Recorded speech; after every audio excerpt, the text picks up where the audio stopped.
With just a few days until Christmas, the 12-foot pine tree in my parents' mansion glittered with Swarovski ornaments, casting a beautiful glow over the snowy landscape of Maple Avenue.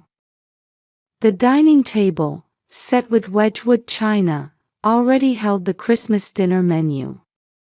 I'm Jennifer Miller, a real estate agent in Greenwich, living with my husband Michael and our 6-year-old son Tommy in a new residential area about 15 minutes from this affluent neighborhood.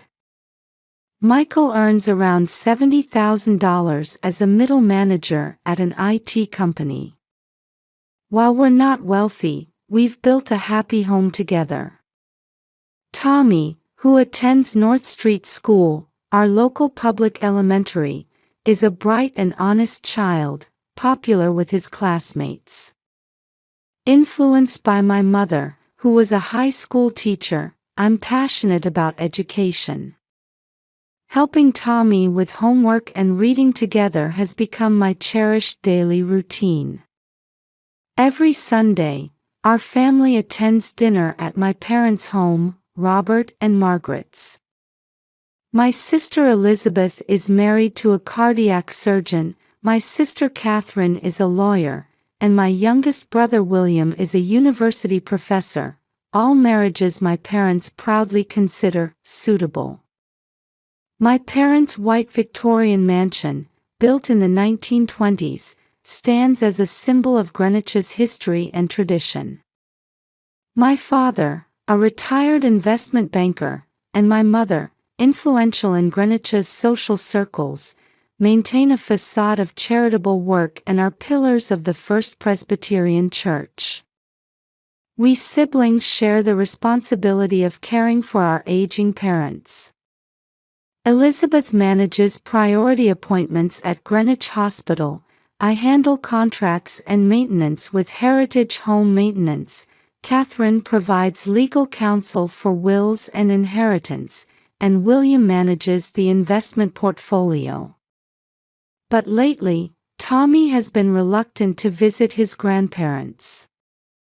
"Mom, do I have to go to Grandma's house?" Tommy's words tugged at my heart. While my parents eagerly encourage expensive lessons and give lavish birthday presents to their other grandchildren, they maintain a cold attitude toward Tommy. At Greenwich Women's Club luncheons, Mother talks endlessly about her other grandchildren, rarely mentioning Tommy. Our brick house may be modest compared to my parents' mansion, but this modern colonial home that Michael and I chose together is filled with the warmth of family life. Weekends spent playing catch with Tommy in the nearby park or enjoying backyard barbecues. Can't my parents understand the joy in these simple pleasures? "It's okay, Tommy. Mom and Dad are here for you." Hugging my son, I steeled my resolve. This Christmas, I would protect him, no matter what. Standing on our balcony, looking down at the horse chestnut trees and rose garden, I sighed deeply, feeling uneasy about the upcoming family gathering. On Christmas afternoon, when we arrived at my parents' house, Elizabeth's luxury SUV was already parked in the driveway. Tommy, stepping out of our car and fidgeting with the collar of his new red sweater, squeezed my hand tightly. "I don't want to go." "It's all right, Tommy. I'm sure Santa has brought you something wonderful." Michael gently pushed our son's shoulder as he spoke, though I could hear the tension in my husband's voice. Opening the heavy front door, we were enveloped by warm air and the aromas of roast turkey, cinnamon, and pumpkin pie. The 24-pound butterball turkey was already browning nicely in the oven. "Jenny, you've finally arrived." Mother appeared in the foyer, wearing a white cashmere sweater and gleaming pearl necklace. She barely glanced at Tommy, giving only my cheek a light kiss. You're late. Elizabeth's children are already here. From the living room came the excited voices of my nieces and nephews. Under the 12-foot Christmas tree lay a mountain of presents decorated with colorful ribbons. Elizabeth's twins were playing with the latest gaming console, while Catherine's daughter was studying programming on her new tablet. "Merry Christmas, Patricia," Father called out, scotch in hand. Here, I was always called by my maiden name, Patricia. He still refused to acknowledge my married name, Miller. "Tommy, come here." Elizabeth beckoned.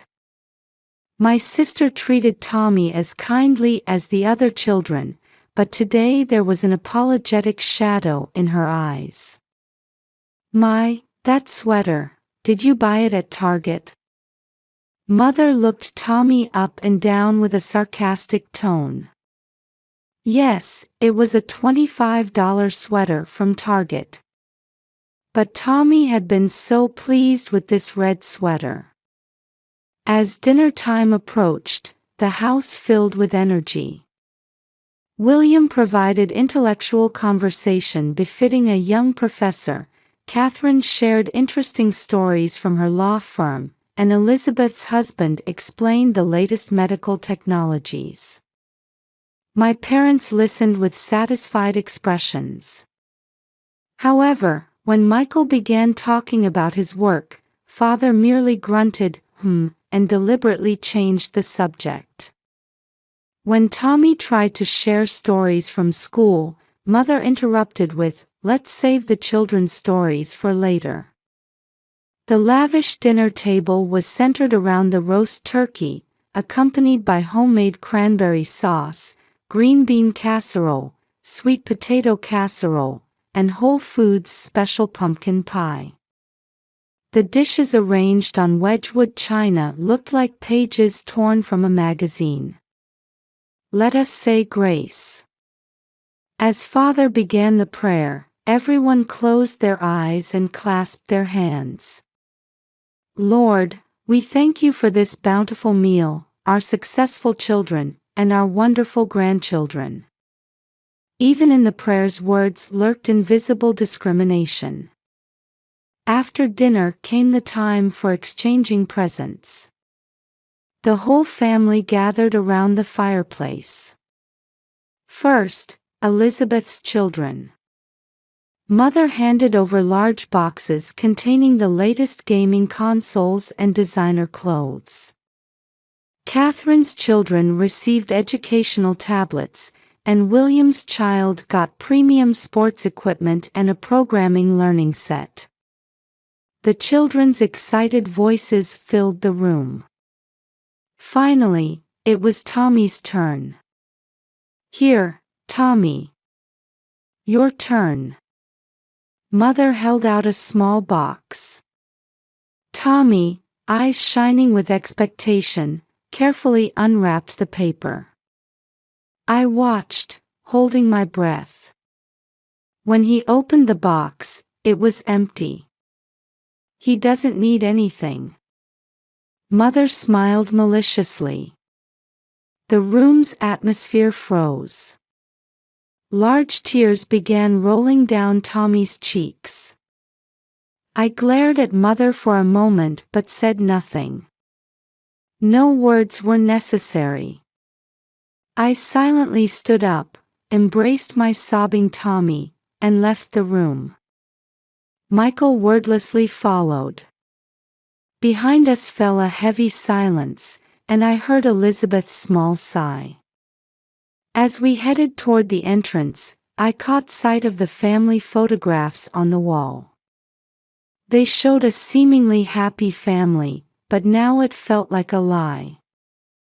Outside, snow continued falling quietly. The Christmas decorations on the houses gleamed somewhat emptily. In the car's rearview mirror, I watched my parents' mansion grow smaller. In the back seat, Tommy wiped his tears with the sleeve of his new red sweater. Hey, Tommy. Michael spoke gently while driving. Daddy and Mommy love you very much. That will never change, no matter what Grandpa and Grandma think. The next morning, before dawn, my smartphone began buzzing incessantly. The family group chat was overflowing with words of anger and sadness. What happened last night is absolutely unacceptable. Elizabeth's words appeared on the screen. Our parents' actions constitute clear emotional abuse. As a lawyer, I cannot overlook this. Catherine's professional opinion. I would never treat even my students this way. Even William, usually calm, sent an uncharacteristically emotional message. Then, responses from our parents. Patricia's choices led to these results. This is what happens when you marry someone with such limited education. As I stared at the screen, Tommy slept exhaustedly beside me. He had woken several times from nightmares last night, eventually ending up sleeping in our bedroom.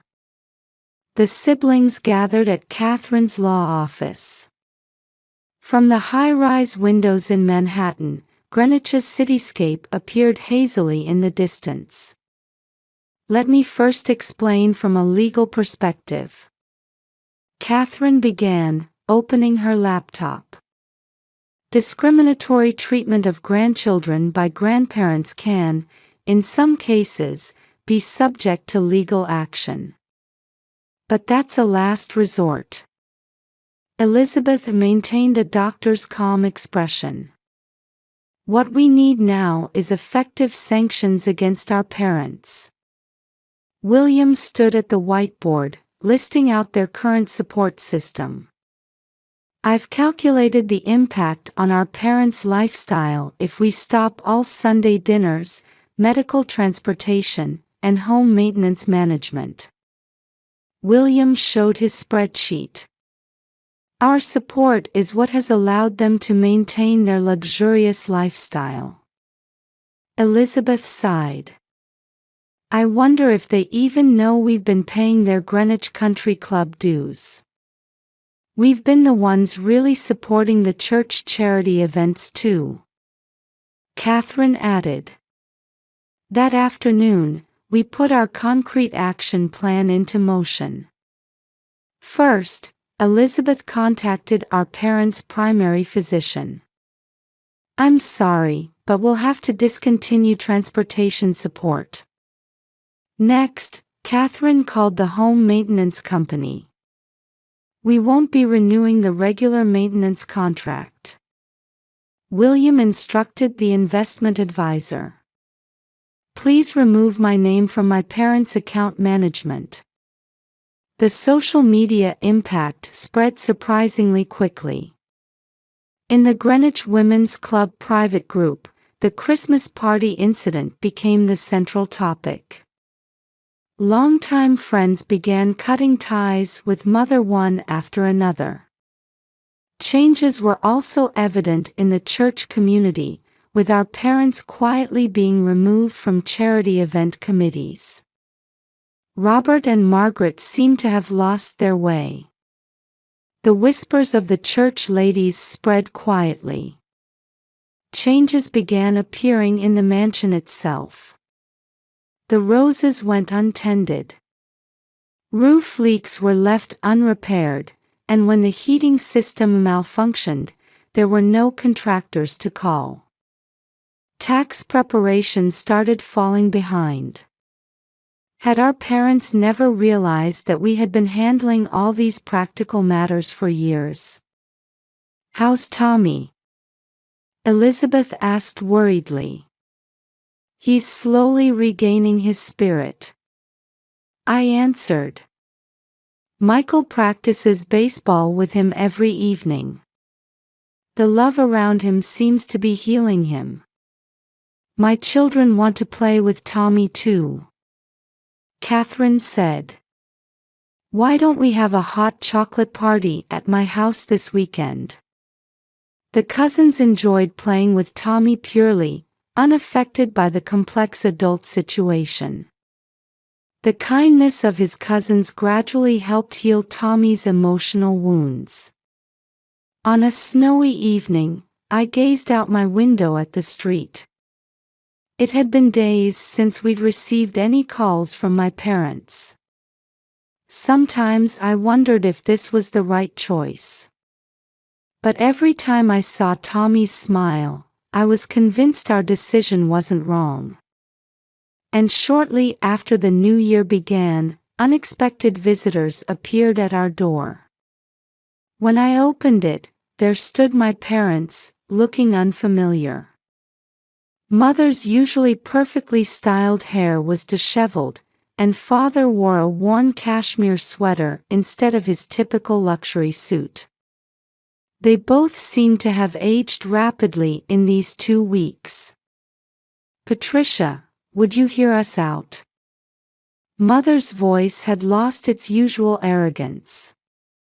I showed them into the living room, where Michael silently brought coffee. Tommy was playing in his room upstairs. The scent of breakfast toast still lingered in the house. Father spoke first. "The truth is, we're struggling to manage." From there, their predicament became clear. Their Greenwich hospital appointments were cancelled, preventing father's regular checkups. Heritage home maintenance contract wasn't renewed, leaving house problems unattended. Tax preparations stalled, with late payment notices piling up. "But your pension." Mother broke down crying, interrupting my words. "It's not enough. We've been living beyond our means, keeping up appearances." Father pulled a bill from his wallet, a payment reminder from Greenwich Country Club. "Our friends have abandoned us, we've lost our place at church." Mother's makeup began to run. "Did you know?" Father quietly asked. "That we couldn't survive without your support?" "Yes, we knew," I answered. "But why Tommy?" At that moment, Mother's expression changed. It was a complex look mixing pride and regret. "I'll be honest." Mother began speaking, clutching her handkerchief with trembling hands. "I couldn't accept your marriage. A daughter of a prominent Greenwich family, marrying a mere IT manager. But Michael is a wonderful husband and father." I replied quietly but firmly. "Yes." Mother gazed out the window as she continued. "But I had my pride. My position in society, my reputation at church, the eyes of my friends. So Tommy." "Yes. That child was proof of the marriage that betrayed our expectations. Every week at family dinner, seeing him." Father interrupted. "No, Margaret. That's wrong." Mother turned in surprise at Father's unexpected words. "We were wrong.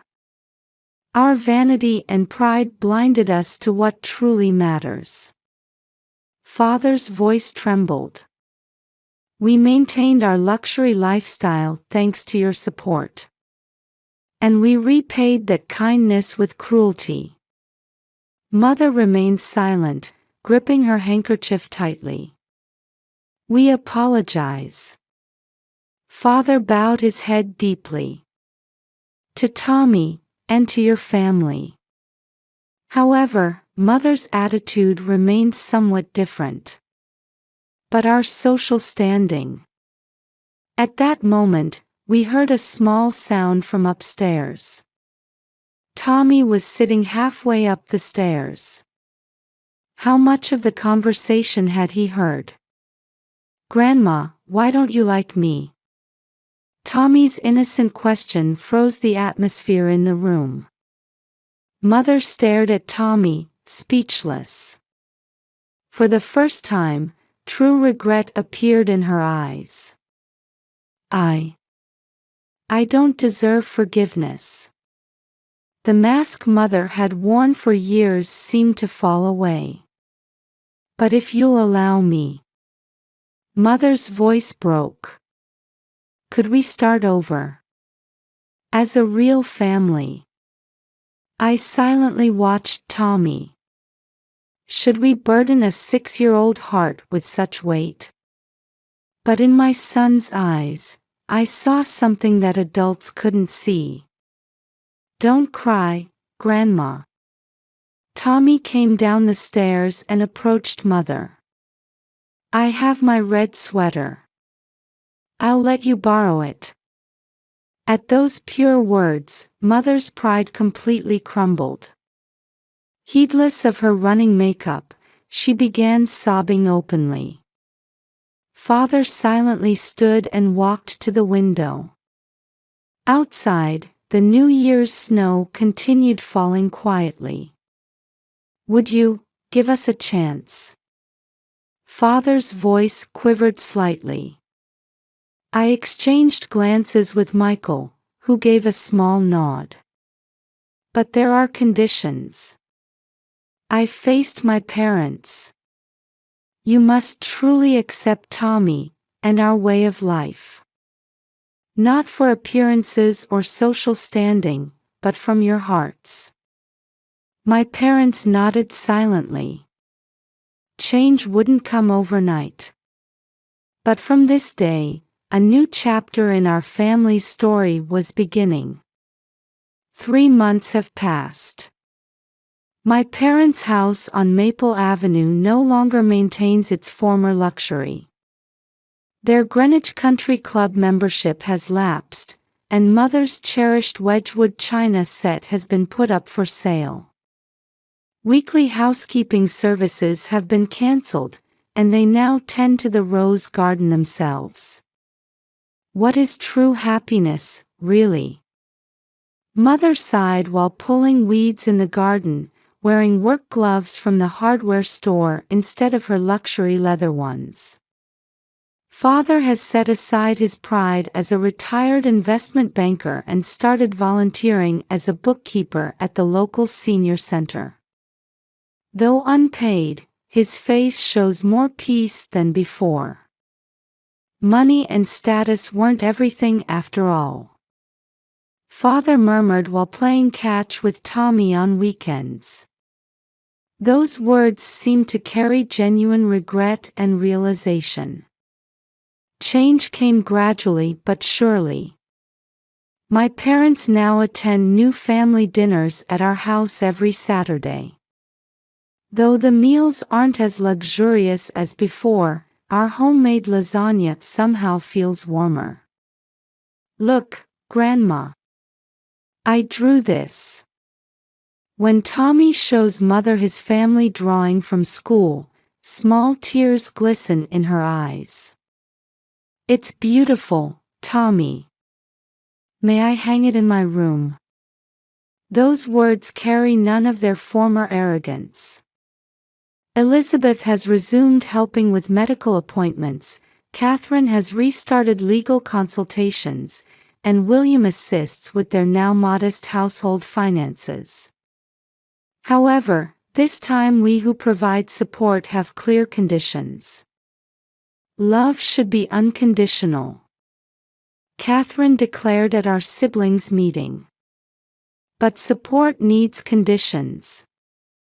A new support system was established to sustain our parents' retirement, this time with mutual responsibilities and promises documented in a notarized agreement.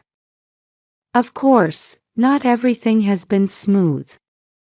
Sometimes, Mother's old habits surface. When invited by former social circle friends, she's tempted to keep up appearances. But Father quietly reminds her. Margaret, remember what truly matters. At First Presbyterian Church, our parents have moved from their front row seats to sit in back as ordinary parishioners, seeking genuine prayer rather than superficial faith. We had strayed from God's teachings. Elizabeth witnessed father confessing to the pastor. After leaving the Greenwich Women's Club, mother joined a local book club instead. There, titles and appearances don't matter. Just people sharing their love of books. I never knew such warm connections existed. Mother admits honestly. Changes appeared in their house too. Luxurious decorations have disappeared, replaced by Tommy's drawings and family photos. The Christmas tree changed from a 12-foot giant to a cozy 6-foot one. But the time spent decorating it together has become priceless. Maybe this is what true luxury means. One day, mother mused. Financial worries about retirement haven't completely disappeared. But for the first time, our parents are facing reality and choosing to live an honest, modest life.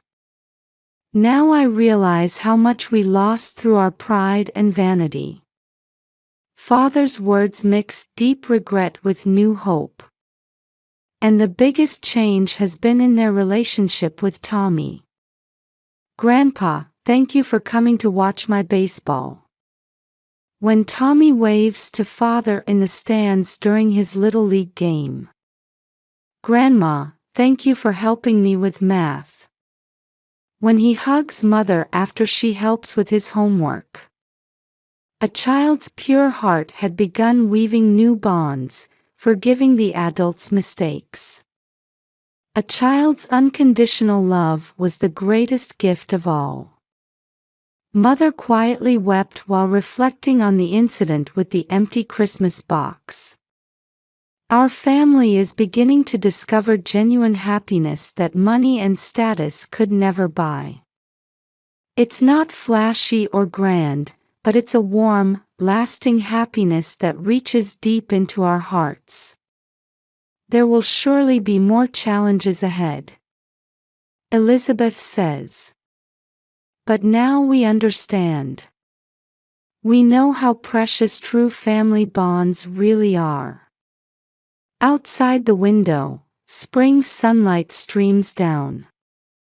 New buds are beginning to sprout on the horse chestnut trees lining Maple Avenue. In the dappled sunlight, I can see Tommy helping his grandparents tend to the garden. The box that was once empty is now filled with precious memories and lessons learned.